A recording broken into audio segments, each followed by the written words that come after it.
చూడండి, do you know how to use just at at still. At అంటే ఇంకా, still అంటే కూడా ఇంకా అని వస్తుంది, జస్ట్ అంటే ఇప్పుడే అని వస్తుంది, ఆల్రెడీ అంటే అంతకుముందే ఆర్ ఇంతకుముందే అన్నట్టుగా మీనింగ్ వస్తుంది. సో మళ్ళీ ఇవి ఎగ్జాంపుల్ సెంటెన్స్లో మనం చూద్దాం. I have just seen Sai, he's really enjoying this new job. సాయిని ఇప్పుడే చూశాను. I have just seen Sai, అతను తన కొత్త ఉద్యోగాన్ని నిజంగా ఆనందిస్తున్నాడు. Okay, but people don't say like this. People say అతను కొత్త జాబ్ని ఎంజాయ్ చేస్తున్నాడు, like that people say. But the true translation is ఆనందిస్తున్నాడు ఆర్ ఆస్వాదిస్తున్నాడు. ఓకే, బట్ ఇన్స్టెడ్ ఆఫ్ ఆనందిస్తున్నాడు, sometimes when it is related to food and other things, people say ఆస్వాదిస్తున్నారు even in the spoken language.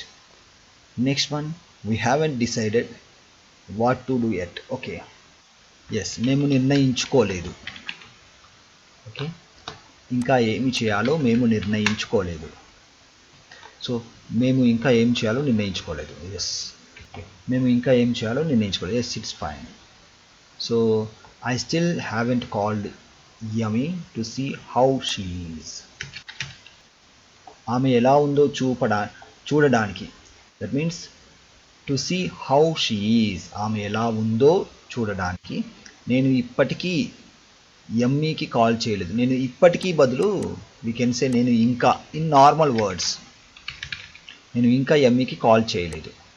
Okay, so next, I have already had lunch but I'll join you for coffee. Okay, I have already had lunch but I'll join you for coffee. Yes, నేను ఇప్పటికే భోజనం చేసేసాను. Okay, ఇప్పటికే అనే కంటే నేను అంతకుముందే are ఇంతకుముందే, మామూలుగా స్పోకెన్ లాంగ్వేజ్లో ఇలా వాడతామండి. నేను ఇంతకుముందే భోజనం చేశాను. ఇక్కడ చూడండి, చేసేసాను. When we have already that kind of things, ఇంతకుముందే చేశాను బదులు చేసేసాను, చేసేసాను అని వస్తుంది. కానీ నేను మీతో కాఫీ కోసం చేరతాను,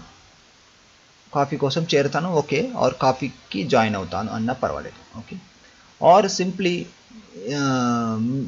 ఇలా we can modify like this.